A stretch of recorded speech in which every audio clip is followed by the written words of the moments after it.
السلام عليكم ورحمة الله وبركاته. إن الحمد لله نحمده ونستعينه ونستغفره ونعوذ بالله من شرور أنفسنا ومن سيئات أعمالنا. من يهده الله فلا مضل له ومن يضلل فلا هادي له. أشهد أن لا إله إلا الله وحده لا شريك له وأشهد أن محمدا عبده ورسوله. يا أيها الذين آمنوا اتقوا الله حق تقاته ولا تموتن إلا وأنتم مسلمون. يا أيها الناس اتقوا ربكم الذي خلقكم من نفس واحدة وخلق منها زوجها وبث منهما رجالا كثيرا ونساء واتقوا الله الذي تساءلون به والأرحام إن الله كان عليكم رقيبا.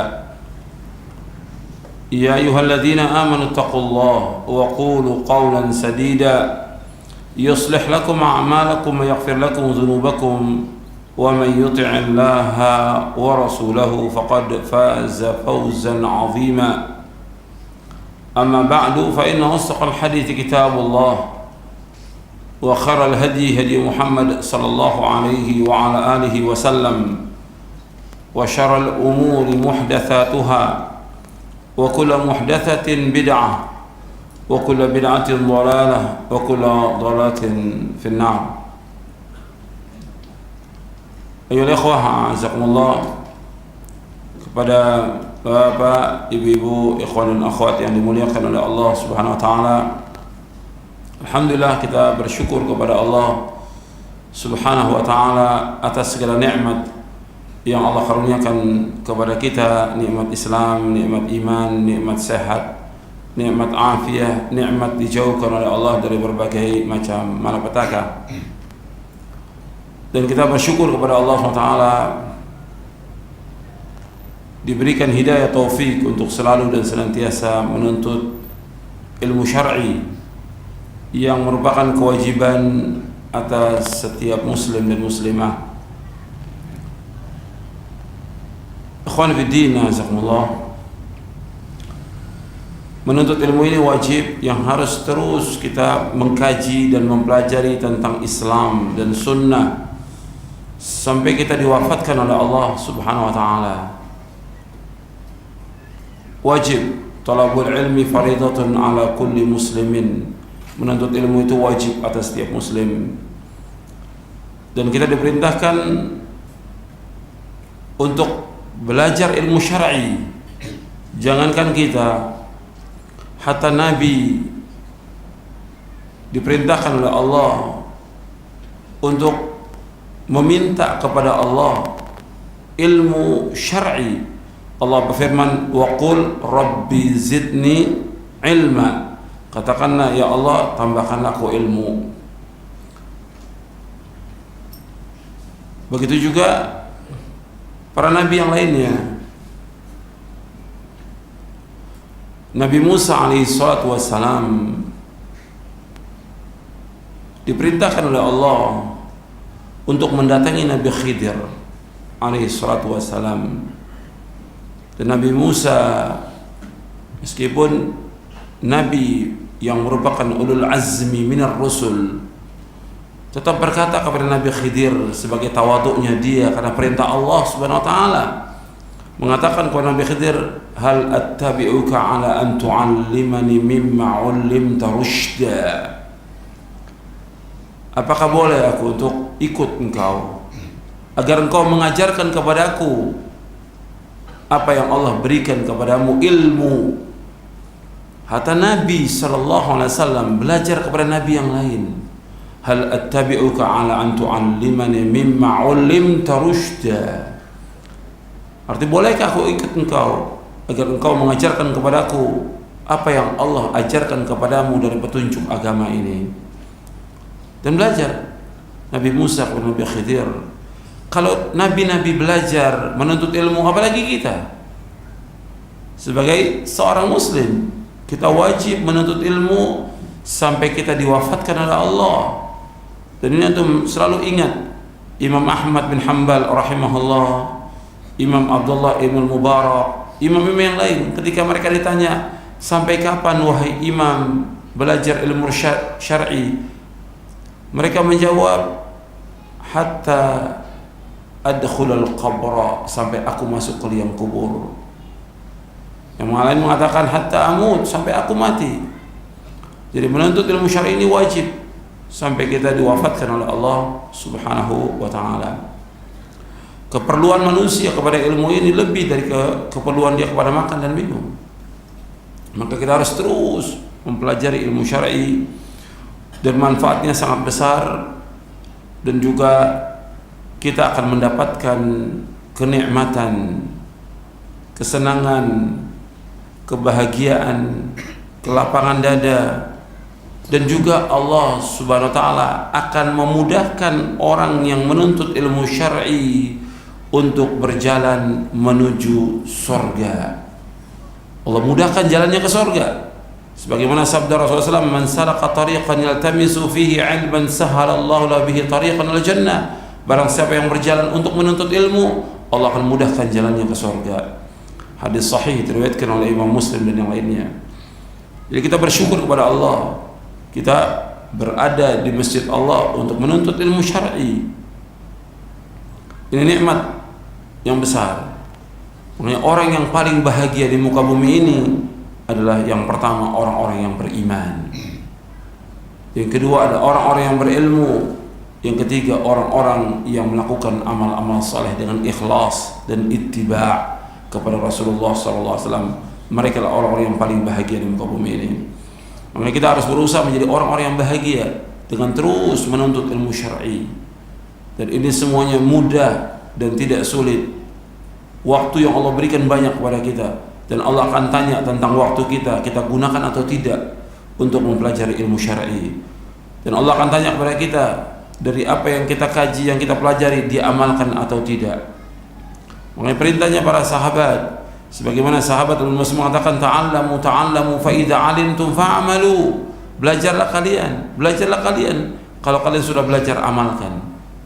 Ini perkataan Abdullah bin Mas'ud radhiyallahu anhu. Kemudian ikhwan fillah, jazakumullah, kalau kita sudah belajar menuntut ilmu syar'i dan kita mengamalkan, ada yang harus kita perhatikan, yang wajib kita perhatikan, yaitu kita harus mempunyai adab dan akhlak. Dan ini juga harus kita ajarkan kepada murid-murid kita. Arti guru, dia wajib mempunyai akhlak yang mulia, dan murid pun demikian. Maka saya akan bahas dari buku saya tentang adab dan akhlak penuntut ilmu. Karena masalah adab dan akhlak ini sangat penting dalam Islam. Bahkan timbangan yang paling berat nanti pada hari kiamat yaitu akhlak yang mulia. Kata Nabi, yang banyak memasukkan manusia ke surga, yang paling banyak memasukkan manusia ke dalam surga, dua. Yang pertama, takwa kepada Allah. Yang kedua, akhlak yang mulia. Dan takwa dengan akhlak yang mulia hampir sama. Kalau disebutkan takwa, ya masuk kepadanya akhlak. Kalau disebut akhlak, masuk kepadanya takwa kepada Allah SWT. Tapi kalau disebutkan dua-duanya, takwa dan akhlak, takwa berkaitan dengan hubungan manusia dengan Allah, akhlak berkaitan dengan hubungan manusia dengan manusia. Sebagaimana dijelaskan oleh para ulama tentang ini. Dan Nabi SAW diutus oleh Allah, Nabi Muhammad SAW diutus oleh Allah untuk memperbaiki apa? Akhlak. Bu'ithtu liutammima makarimal akhlak. Dalam riwayat yang lain disebutkan bu'ithtu liutammima salihal akhlak. Dua-duanya sahih riwayatnya. Aku diutus oleh Allah untuk menyempurnakan akhlak yang baik. Berarti akhlak pada zaman itu sudah ada, Nabi menyempurnakan. Nabi SAW menyempurnakan akhlak yang mulia ini. Dan nanti pada hari kiamat, timbangan yang paling berat pada hari kiamat, akhlak yang mulia. Nabi bersabda sallallahu alaihi wasallam dalam hadis yang sahih yang diriwayatkan oleh Imam At-Tirmidzi, "Ma syai'un athqalu fi mizanil mu'min min khuluqin hasan wa inna Allah la yubghidul fahishal badhi." Di sini di buku ini di halaman 8 disebutkan ma syai'un athqala fi mizanil mu'min yaumal qiyamati min khuluqin hasan wa innallaha la yubghidul fahsyal badhi. Di halaman 8 di buku Adab dan Akhlak Penuntut Ilmu, Rasulullah bersabda, "Ma syai'un," tidak ada sesuatu, athqala, yang paling berat, fi mizanil mu'min, dalam timbangan kebaikan seorang mukmin yaumal qiyamah, pada hari kiamat, min khuluqin hasan, melainkan akhlak yang mulia. Wa innallaha, sesungguhnya Allah, la yubghidul fahishal badhi, sesungguhnya Allah itu sangat membenci orang yang suka berbicara keji dan kotor. Allah benci kepada mereka. Hadis ini sahih, riwayat Tirmidzi, Ibnu Hibban dalam Mawaridud Dhama'an dari sahabat Abu Darda radhiyallahu an. Dan Imam Tirmidzi mengatakan hadis ini hasan sahih. Jadi akhlak ini sangat penting, adab ini sangat penting. Bahkan Imam Abdullah Ibn Mubarak mengatakan, aku mempelajari adab selama 30 tahun. Kemudian aku menuntut ilmu syar'i selama 20 tahun. Mereka para ulama salaf mempelajari adab lebih dahulu sebelum mereka mempelajari ilmu. Begitu juga Imam Sufyan Ats-Tsauri rahimahullah, beliau mengatakan mereka para ulama salaf tidaklah menyuruh mengirimkan anak-anak mereka untuk menuntut ilmu hingga mereka mempelajari adab dan beribadah selama 20 tahun. Dan adab itu atau akhlak itu merupakan 2/3 ilmu. Begitu juga Muhammad bin Sirin rahimahullah mengatakan mereka salafus saleh mempelajari petunjuk Nabi tentang adab sebagaimana mereka belajar ilmu. Jadi semua para ulama salaf menganjurkan kita untuk belajar akhlak. Makanya seorang penuntut ilmu itu dia harus berbeda dengan orang awam. Penuntut ilmu berbeda dengan orang awam, dengan orang-orang umum, berbeda dia. Jadi baiknya, tutur katanya, pergaulannya, amalnya, perilakunya itu beda dengan orang lain, dengan orang awam, dengan orang umum beda.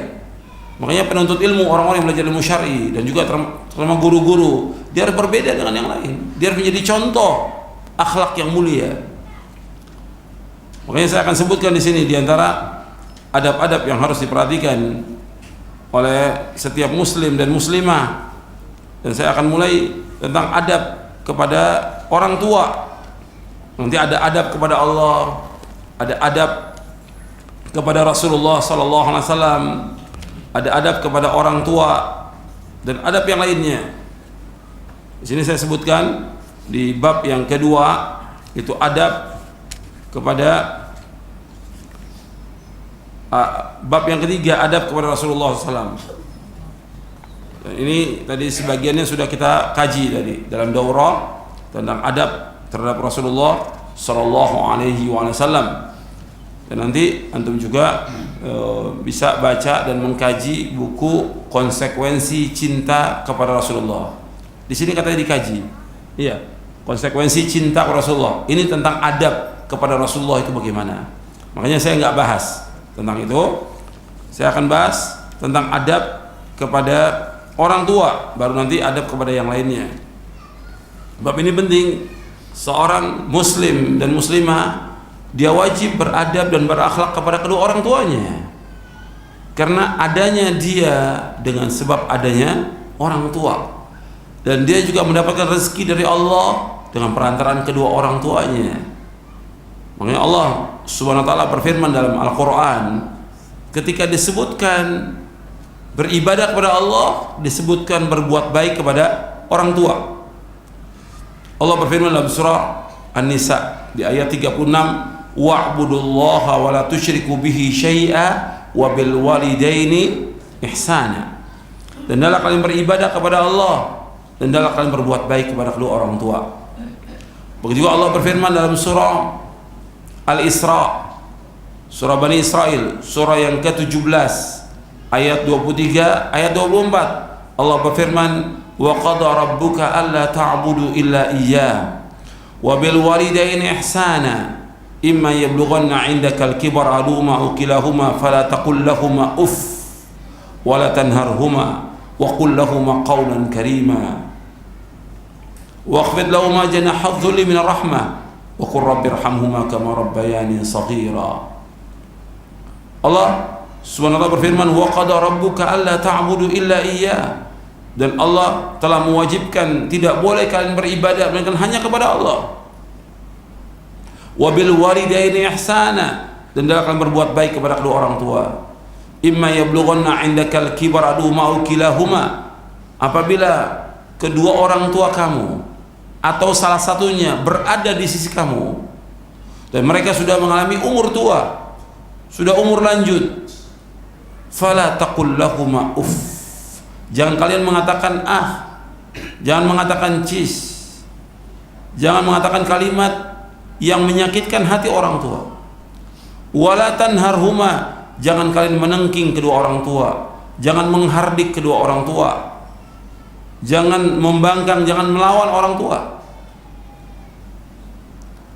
Fala taqul lahuma uff wala tanharhuma wa qul lahuma qawlan karīmā, dan kalian mengatakan kepada kedua orang tua itu perkataan yang mulia. Kalau kita bisa mengatakan kepada teman kita, saudara kita, rekan kerja kita dengan kalimat yang baik, lemah lembut kepada orang tua, lebih daripada itu. Wa qul lahumā qawlan karīmā, dan katakanlah kepada keduanya perkataan yang mulia. Wakhfid lahumā janāḥa adh-dhulli min ar-raḥmah, dan hendaklah kamu rendahkan sayapmu kepada keduanya dengan kasih sayang. Wa qur rabbi irhamhumā kamā rabbayānī shaghīrā, dan katakan, ya Allah, sayangilah keduanya, rahmatilah keduanya sebagaimana keduanya mendidik aku sewaktu aku masih kecil. Jadi kita wajib untuk berbuat baik pada orang tua yang merintahkan Allah SWT. Kita wajib berbuat baik pada orang tua karena yang merintahkan adalah Rasulullah SAW. Bahkan ridhonya Allah, kata Rasulullah, tergantung kepada keridhaan kedua orang tua. Ridallah fi ridal walid wa sakhatullah fi sakhatil walid. Dan mereka yang disebutkan ridallah fi ridal walidain wa sakhatullah fi sakhatil walidain. Keridhaan Allah tergantung kepada keridhaan kedua orang tua, dan kemurkaan Allah tergantung kepada kemurkaan kedua orang tua. Maka kita wajib untuk berbuat baik kepada orang tua, berlaku lemah lembut kepada orang tua, sayang kepada orang tua, mendoakan kebaikan untuk orang tua, membantu orang tua, dan yang lainnya. Ini wajib.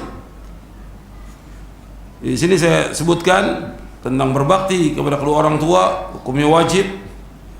Dan Allah firmankan dalam surah Al-Isra, surah Bani Israel ayat 23-24. Kemudian amal-amal yang paling utama dari seluruh amal, yang pertama salat, amal yang paling utama dan paling dicintai. Ada seorang sahabat bertanya Rasulullah, itu Abdullah bin Mas'ud radhiyallahu bertanya, ayyul amali ahabbu ila Allah, apa saja amal yang paling dicintai oleh Allah?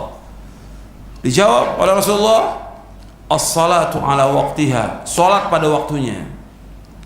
Qala thumma ay, kemudian apa lagi? Qala thumma birrul walidain, kemudian berbuat baik kepada kedua orang tua, berbakti pada kedua orang tua. Qala thumma ay, kemudian apa lagi? Qala al-jihadu fi sabilillah, berjihad di jalan Allah. Hadis ini sahih, diriwayatkan oleh Imam Bukhari dan Muslim. Jadi kita wajib untuk berbuat baik kepada orang tua, baik dengan perkataan kita, lemah lembut, dengan perbuatan harus kita berdoa kepada Allah. Ya, seorang anak wajib dia untuk taat kepada orang tua, berbuat baik kepada orang tua, berbakti kepada orang tua, berlaku lemah lembut kepada orang tua, memberikan nafkah kepada kedua orang tua, dan yang lainnya. Dan semua perbuatan kebajikan kita harus lakukan kepada orang tua kita, karena adanya kita melalui adanya orang tua kita. Kita pun dididik dari kecil oleh orang tua kita. Kita lahir melalui orang tua kita. Susah payahnya orang tua luar biasa untuk melahirkan kita, mendidik kita, mengurus kita sampai kita dewasa. Nggak bisa dibalas dengan apapun kebaikan orang tua. Seandainya kita punya umpamanya gaji, kita berikan semuanya ke orang tua, belum bisa membalas kebaikan orang tua. Karena jasanya orang tua sangat besar. Bahkan pernah ada seorang yang dia menggendong orang tuanya untuk melakukan ibadah haji, tawaf, sa'i dan yang lainnya. Ditanya kepada sahabat Abdullah bin Umar, apakah saya sudah membalas kebaikan orang tua? Belum. Jadi kita harus terus berbuat baik, tunjukkan akhlak yang mulia kepada kedua orang tua kita, dan jangan durhaka. Durhaka merupakan perbuatan dosa besar yang paling besar sesudah syirik. Nabi menyebutkan dalam hadis yang sahih yang diriwayatkan Imam Bukhari Muslim, Nabi bersabda, ala unabbiukum bi akbaril kabair, ala unabbiukum bi akbaril kabair, ala unabbiukum bi akbaril kabair. Maukah aku kabarkan kepada kalian tentang dosa besar yang paling besar? Dosa besar yang paling besar. Maukah aku kabarkan kepada kalian tentang dosa besar yang paling besar? 3 kali. Qulna bala, mau ya Rasulullah. Rasul menjelaskan, yaitu yang pertama al-isyraku billah, menyekutukan Allah. Yang kedua uququl walidain, durhaka kepada kedua orang tua. Yang ketiga syahadatuz zur, menjadi saksi palsu. Hadis ini sahih, diriwayatkan oleh Imam Bukhari Muslim. Makanya kita jangan sampai kita berbuat durhaka pada kedua orang tua kita. Dan kita harus berusaha berbuat baik, berlaku lemah lembut, mengatakan kalimat yang mulia, merendahkan diri kita di hadapan keduanya dengan penuh kasih sayang, mendoakan keduanya dengan kebaikan. Rabbighfirli wa liwalidayya warhamhuma kama rabbayani shaghir. Kita doa terus. Di waktu sujud kita berdoa untuk buat kedua orang tua kita. Di waktu malam, setiap waktu kita doakan orang tua kita. Karena jasanya orang tua kita nggak bisa kita balas dengan apapun juga. Begitu juga memenuhi hajat kedua orang tua, membantu mereka, memberikan nafkah kepada mereka, melayani keduanya dengan senang hati, melayani orang tua dengan senang hati, membantu orang tua dengan senang hati, berusaha sungguh-sungguh berbuat baik kepada keduanya, dan itu merupakan ganjaran yang besar, perbuatan yang baik dan ganjaran yang besar. Kemudian bergaul dengan keduanya dengan cara yang baik. Anak yang soleh itu anak yang akhlaknya mulia kepada orang tuanya, dan Allah akan memberikan ganjaran yang besar kepada anak yang soleh yang dia berbuat baik kepada orang tuanya. Antum perhatikan dalam kehidupan di masyarakat, muslim atau kafir, perhatikan, muslim atau kafir, kalau ada anak yang berbuat baik kepada orang tuanya, antum bisa lihat kehidupannya baik, kehidupannya, hatta dia kafir. Orang kafir ini, anak kafir, orang tuanya kafir, tapi si anak ini berbuat baik pada orang tuanya. Antum lihat kehidupannya, diberikan oleh Allah SWT rezeki dan yang lainnya. Dengan baiknya dia kepada orang tuanya dibalas di dunia. Orang kafir itu orang kafir, apalagi orang muslim. Kalau orang muslim diberikan oleh Allah kelapangan rezeki, dimudahkan urusannya oleh Allah, diberikan barokah umurnya dan rumah tangganya oleh Allah SWT, dan dipanjangkan umurnya oleh Allah dengan sebab dia berbuat baik kepada orang tuanya. Beda kalau orang kafir, dia hanya dikasih oleh Allah dunia, tapi orang muslim di samping dunia dikasih oleh Allah, di akhirat pun akan diberikan ganjaran yang besar. Dengan apa? Dengan surga. Sebab anak yang durhaka pada orang tuanya tidak masuk surga. Ketika Nabi menyebutkan tentang beberapa golongan yang tidak masuk surga, diantaranya anak yang durhaka. Kata Nabi SAW dalam hadis yang sahih yang diriwayatkan oleh Imam Hakim dan Imam Ahmad, Nabi menyebutkan thalathun la yadkhuluna jannah wa la yanzurullahu ilaihim yaumal qiyamah, al-'aq li walidayhi wal mar'atul mutarajjilatul mutasyabbihatu birijal wad dayyuth. Kata Nabi, ada 3 golongan yang tidak masuk surga dan Allah tidak akan melihat mereka pada hari kiamat. Yang pertama, anak yang durhaka kepada kedua orang tuanya. Yang kedua, perempuan yang menyerupai laki-laki. Yang ketiga, dayuth, yaitu orang yang membiarkan adanya kejelekan dalam rumah tangganya. Jadi ini yang pertama disebutkan, anak yang durhaka pada orang tuanya, tidak masuk surga. Makanya ikhwan biddin azakumullah, kita semakin kita belajar Islam ini, menuntut ilmu syar'i, semakin baik adab kita kepada orang tua. Lemah lembut, berkata lemah lembut kepada orang tua, membantu orang tua, kalau disuruh orang tua sami'na wa ata'na, selama dia tidak menyuruh ke dalam buat maksiat. Taati orang tua dalam kebaikan. Tapi kalau berbuat maksiat nggak boleh kita taat. La ta'ata li makhluqin fi ma'siyatillah, nggak boleh taat kepada makhluk kalau berbuat maksiat kepada Allah. Tapi orang tua menyuruh kebaikan, kita wajib untuk mentaati. Karena Allah dan Rasulnya yang memerintahkan kita untuk taat kepada kedua orang tua.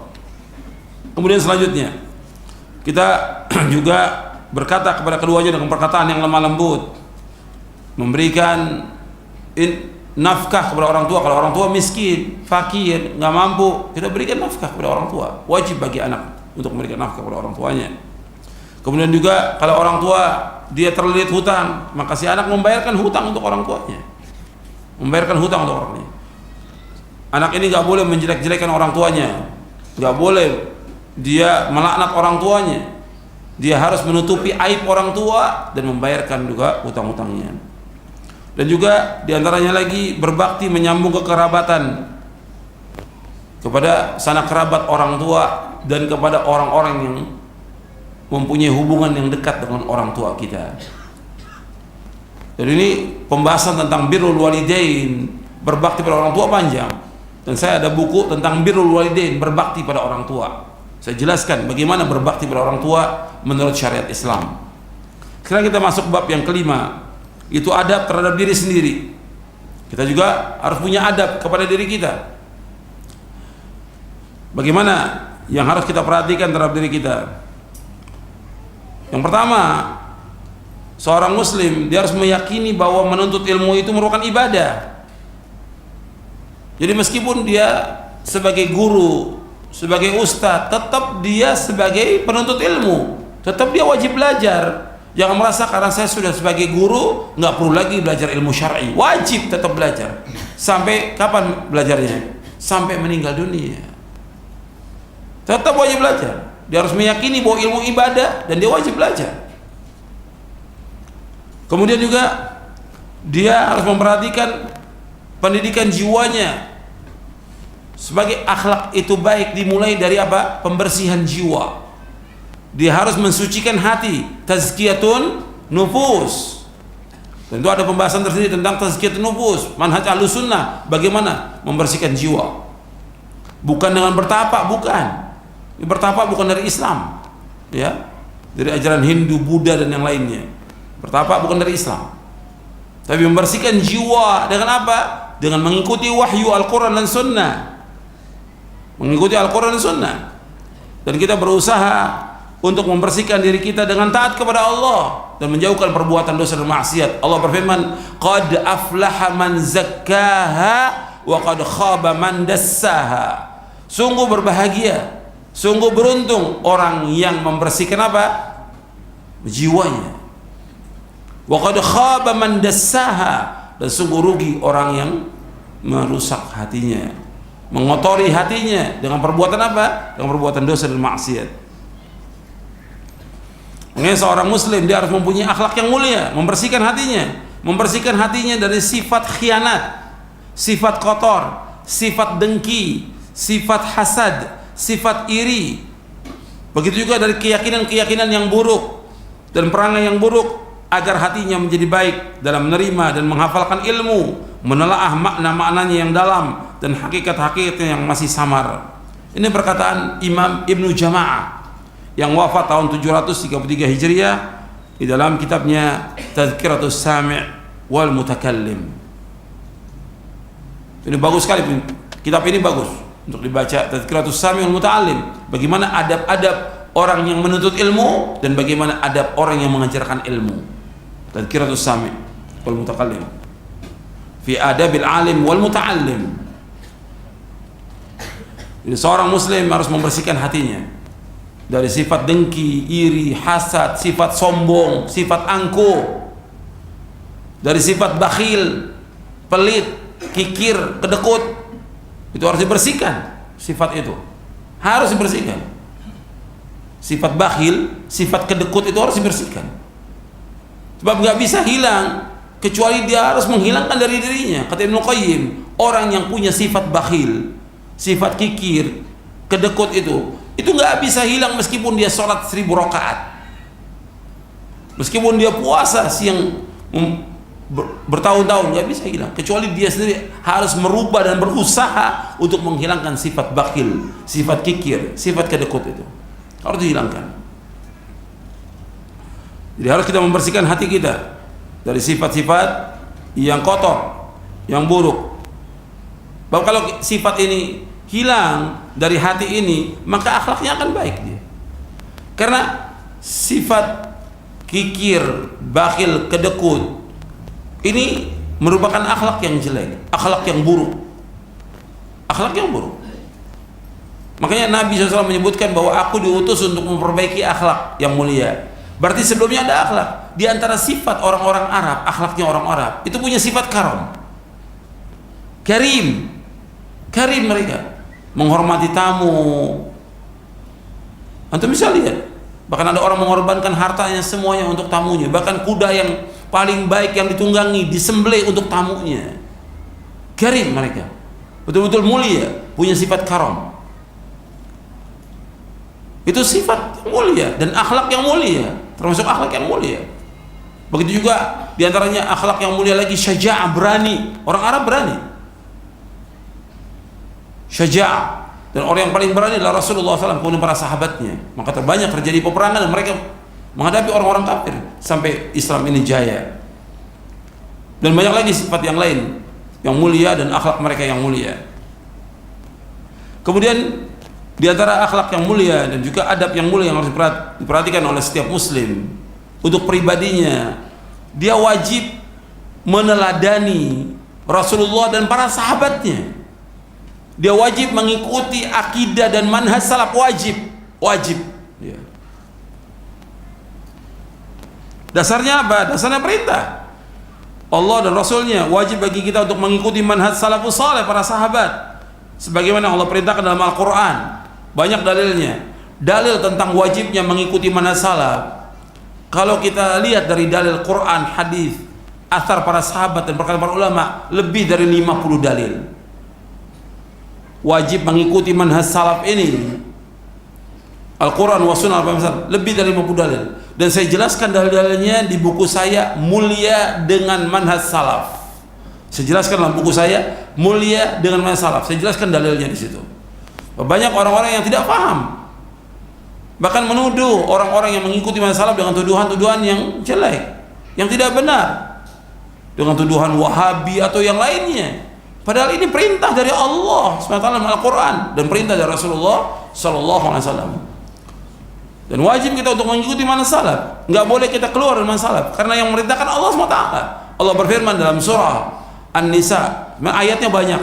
Ya, kalau saya bawakan banyak ayatnya, lebih dari 10 ayat. Saya bawakan satu aja. Allah berfirman dalam surah An-Nisa ayat 115, "Wa may yushaqiqir rasula min ba'di ma tabayyana lahul huda wa yattabi' ghaira sabilil mu'minin nuwallihi ma tawalla wa nuslihi jahannam wa sa'at masira." Dan barang siapa yang menentang Rasul, sudah jelas baginya petunjuk, dan mengikuti jalan selain jalan kaum mukminin, selain jalannya para sahabat. Karena waktu itu yang pertama kali beriman kepada Rasul siapa? Para sahabat. Mengikuti jalan selain jalan para sahabat, kata Allah, kami biarkan dia sesat dan kami akan masukkan dia ke neraka jahanam. Allah yang firmankan dalam Al-Quran, orang yang mengikuti jalan selain jalan para sahabat, orang yang mengikuti jalan selain jalan salafus saleh, maka kata Allah, nuwallihi ma tawalla, kami biarkan dia sesat. Kemudian apa? Wa nuslihi jahannam, kami akan masukkan mereka ke neraka jahanam, dan jahanam sejelek-jelek tempat kembali. Dan Nabi SAW dalam hadis yang sahih yang diriwayatkan oleh Imam Ahmad, Tirmidzi dan yang lainnya, Nabi menyebutkan bahwa umat Islam akan terpecah menjadi 73 golongan. 72 masuk neraka, 1 yang masuk surga. 1 itu Nabi katakan al-jamaah, jamaah. Dan Nabi bersabda SAW dalam hadis yang lain, hadis ini sahih, dalam hadis yang lain yang hasan li ghairihi yang diriwayatkan oleh Imam Tirmidzi dan Hakim, kata Nabi, ma ana alaihi al-yawma wa ashabi, yaitu orang-orang yang mengikuti aku dan para sahabatku. Jadi golongan yang selamat itu orang yang mengikuti Rasulullah SAW dan para sahabatnya. Maka wajib setiap muslim, apalagi para dai, para ustadz, para guru, para imam, para syekh, dia wajib mengikuti manhaj salaf. Karena ini jalan selamat. Kalau orang tanya, kenapa kita wajib mengikuti manhaj salaf? Kalau orang bertanya, kenapa kita wajib mengikuti manhaj salaf? Karena kita ingin masuk surga. Tanya kepada dia, antum ingin masuk surga atau tidak? Anda ingin masuk surga atau tidak? Kalau Anda ingin masuk surga, ikuti jalannya salafus saleh. Karena Allah dan Rasulnya menjamin orang-orang yang mengikuti manhaj salaf, jaminannya surga. Dalilnya mah banyak. Saya bawakan satu lagi ayatnya. Allah berfirman dalam surah At-Taubah, surah Al-Bara'ah, surah 9 ayat 100. Allah berfirman, "Was-sabiquna al-awwalun minal muhajirin wal ansar walladzina ittaba'uuhum bi ihsanin radhiyallahu anhum wa radu an wa 'ada lahum jannatin tajri tahtaha al-anharu khalidina fiha abada dzalikal fawzul 'adzim." Allah berfirman dalam surah At-Taubah ayat 100, dan generasi yang pertama, yang terdahulu dari muhajirin dan ansar dan orang-orang mengikuti mereka dengan baik, maka Allah redha kepada mereka, mereka pun redha kepada Allah. Allah masukkan mereka ke dalam surga. Kita melihat itu.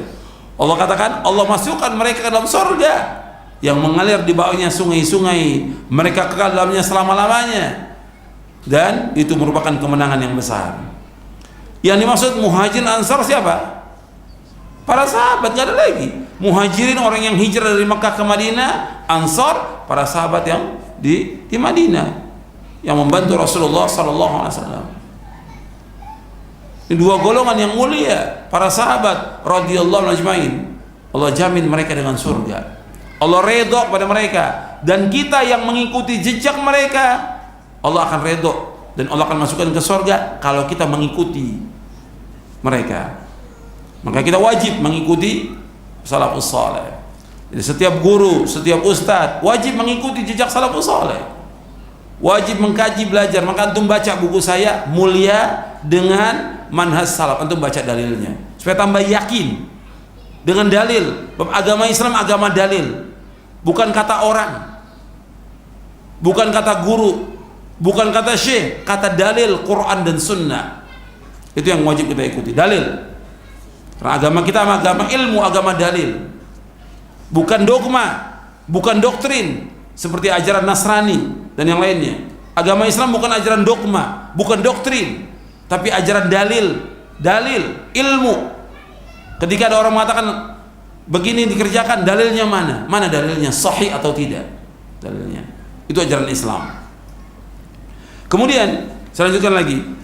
Di antara adab yang wajib diperhatikan oleh setiap muslim, di sini saya bawakan juga dalil panjang yang nanti antum bisa lihat ya, tentang wajibnya mengikuti sunnah Nabi dan sunnah Khulafaur Rasyidin. Saya nggak perlu bacakan. Di antaranya lagi juga, di antara adab setiap muslim dan muslimah, yaitu dia harus menghiasi dirinya dengan akhlak yang mulia. Kemudian juga dia harus mengintrospeksi dirinya, melihat dirinya bagaimana dia banyak salah, banyak dosa. Dia wajib untuk bertaubat kepada Allah setiap waktu. Setiap muslim dia harus mempunyai adab kepada dirinya dan kepada Allah, bahwa dia banyak salah, banyak dosa. Bertaubat kepada Allah dan jauhkan perbuatan dosa dan maksiat. Nggak boleh orang meremehkan perbuatan dosa dan maksiat. Dia wajib bertaubat kepada Allah SWT. Kemudian dia harus mempunyai rasa takut kepada Allah. Setiap muslim, setiap muslimah, dia harus merasa takut kepada Allah. Makanya kalau kita belajar tentang ilmu, dikatakan oleh Imam Ahmad bin Hanbal, yang dikatakan ilmu khasyatullah. Ilmu itu khasyatullah, takut kepada Allah. Perkataan Imam Ahmad ini didasari dengan perkataan Abdullah bin Mas'ud radhiyallahu an. Abdullah bin Mas'ud mengatakan, "Laisal ilmu bi kathratir riwayah, innamal ilmu al khasyatu." Ilmu itu bukan banyaknya meriwayatkan hadis, tapi ilmu yang dikatakan ilmu yang sebenarnya bagaimana takut dia kepada Allah Subhanahu wa taala. Takut kepada Allah. Ini diriwayatkan oleh Imam Ahmad dalam kitabnya Az-Zuhd. Jadi kita harus menghiasi diri kita dengan takut kepada Allah dan merasa diawasi oleh Allah. Di mana saja kita berada, bahwa kita diawasi oleh Allah. Kemudian juga kita harus ikhlas, syukur dan sabar. Ini 3 ini kalau dibahas ini panjang. Satu pembahasan aja 1 jam. Ikhlas, syukur dan sabar. Mungkin lebih daripada itu. Jadi kita harus berusaha untuk ikhlas, bersyukur kepada Allah dan sabar. Kemudian yang ke-9 bersifat qanaah dan zuhud. Qanaah artinya merasa puas dengan apa yang Allah berikan, dan zuhud terhadap dunia ini. Dan yang lainnya dari adab-adab yang lain yang harus diperhatikan, di antara juga kita harus mempunyai rasa malu, rasa haya. Setiap muslim mempunyai rasa haya. Dan ini harus diajarkan murid kita untuk mempunyai rasa malu. Rasa malu itu perangai yang dapat mencegah seseorang berbuat dosa kepada Allah. Nabi SAW bersabda tentang malu ini, inna likulli dinin khuluqa wa khuluqul Islam al-haya. Sesungguhnya setiap agama punya akhlak, dan akhlak Islam itu adalah malu. Akhlak Islam adalah malu. Hadis ini hasan, diriwayatkan oleh Imam Ibnu Majah, At-Tabrani dalam Mu'jamul Shaghir.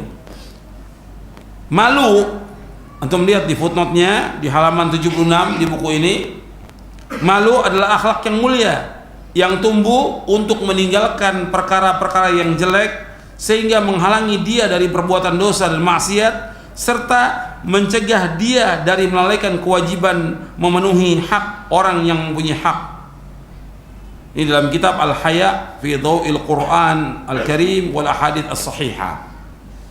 Jadi kita muslim ini harus mempunyai rasa haya, malu, harus punya malu.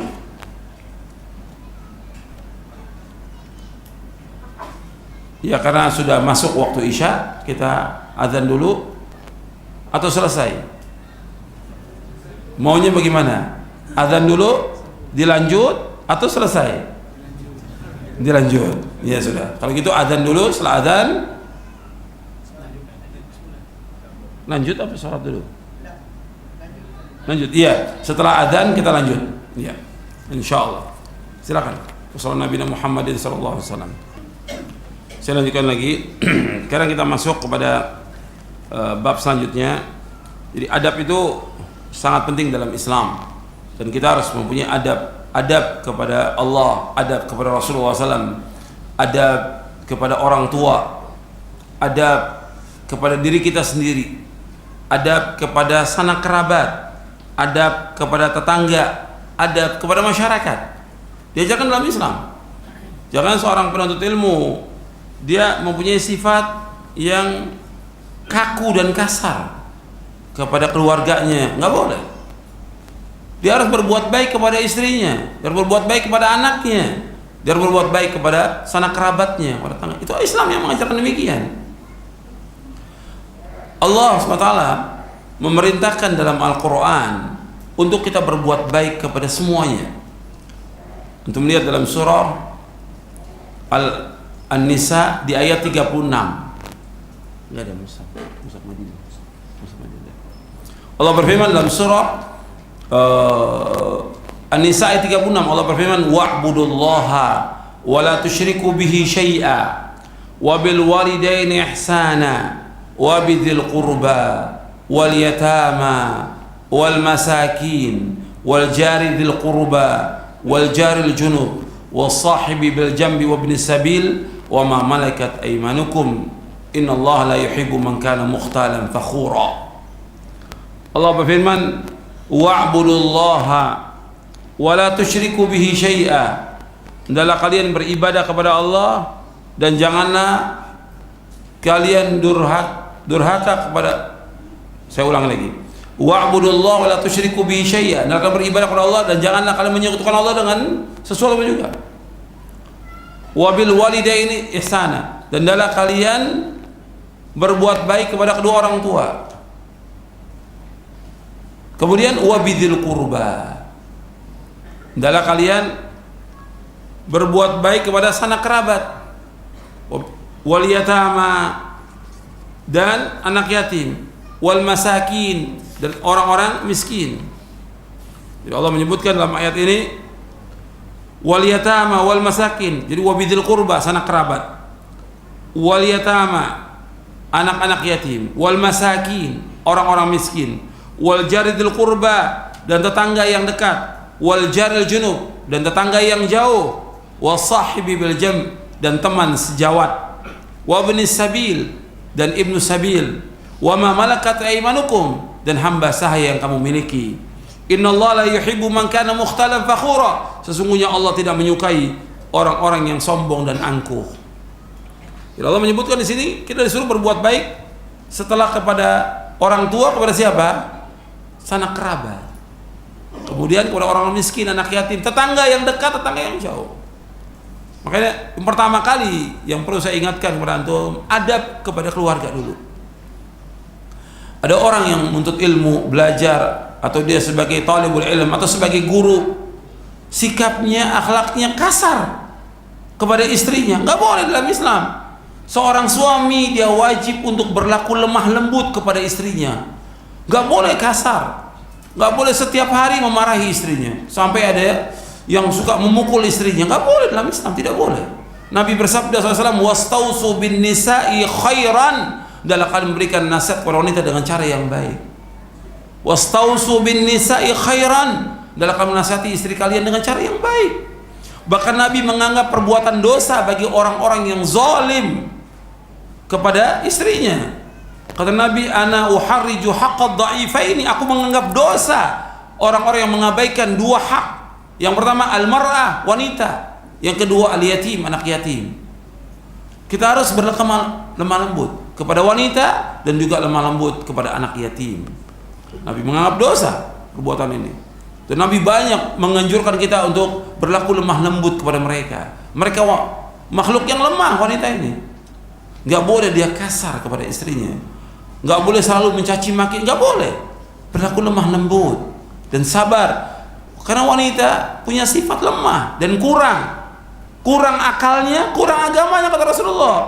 Kurang agamanya, kalau dia setiap bulan dia mesti tidak sholat. Karena apa?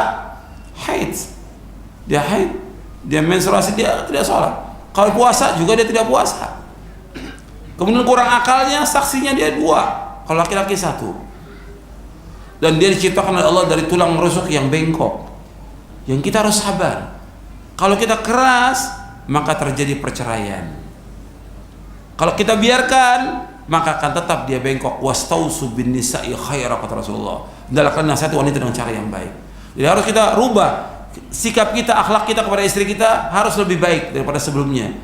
Sebelum kita mengaji tentang sunnah, kita nggak tahu. Sekarang sudah ngaji tentang sunnah, kita tunjukkan akhlak yang mulia kepada istri kita. Tunjukkan akhlak yang mulia kepada anak-anak kita. Harus kita tunjukkan dan ajarkan mereka akhlak yang mulia, ajarkan mereka Islam yang benar. Dan kita wajib menjaga diri kita dan istri kita, anak kita dari api neraka. Ya ayyuhalladzina amanu qu anfusakum wa ahlikum nara. Wahai orang beriman, jaga diri kamu dan keluarga kamu dari api neraka. Perhatikan. Jadi jangan jadikan istri itu sebagai tumpuan kesalahan, selalu dimarahi, nggak boleh. Bahkan Nabi bersabda SAW, la taqdab, jangan kamu marah. Ada seorang minta nasihat, ya Rasulullah nasihati saya. La taqdab, jangan kamu marah. Ya Rasulullah nasihati saya. La taqdab, jangan marah. Karena orang selalu marah dia kepada istrinya, nggak boleh. Dan anaknya juga marah. Sampai masalah kesalahan yang kecil aja itu sampai dipukuli anaknya, nggak boleh. Sabar dan lemah lembut dalam rumah tangga itu yang diajarkan Rasulullah Sallallahu Alaihi Wasallam. Kemudian juga kepada tetangga harus baik kepada tetangga. Kita nggak boleh berbuat kasar, mengganggu mereka, membicarakan atau mengumpat mereka dan yang lainnya. Kita harus berlaku lemah lembut kepada mereka, berbuat baik kepada mereka, memberikan makanan kepada mereka, memberikan hadiah kepada mereka, mengucapkan salam kepada mereka, senyum kepada mereka, menolong mereka, menjenguk mereka kalau sakit. Ini ajaran Islam sesama muslim dan juga sama tetangga kita. Bagaimana sanak kerabat, family harus kita sambung, nggak boleh diputuskan, nggak boleh putus. Silaturahim nggak boleh putus. Kita harus menyambung silaturahim sama saudara kita, family kita. Dan orang-orang yang akan diluaskan rezekinya oleh Allah, dipanjangkan umurnya, orang-orang yang menyambung tali silaturahim.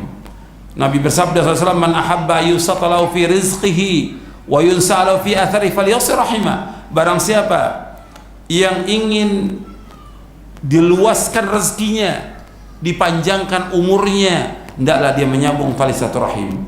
Hadis sahih riwayat Bukhari dan Muslim. Dan ini harus kita perhatikan. Kita harus berbuat baik kepada keluarga, kepada tetangga, kepada family. Kalau umpamanya ada family kita yang mereka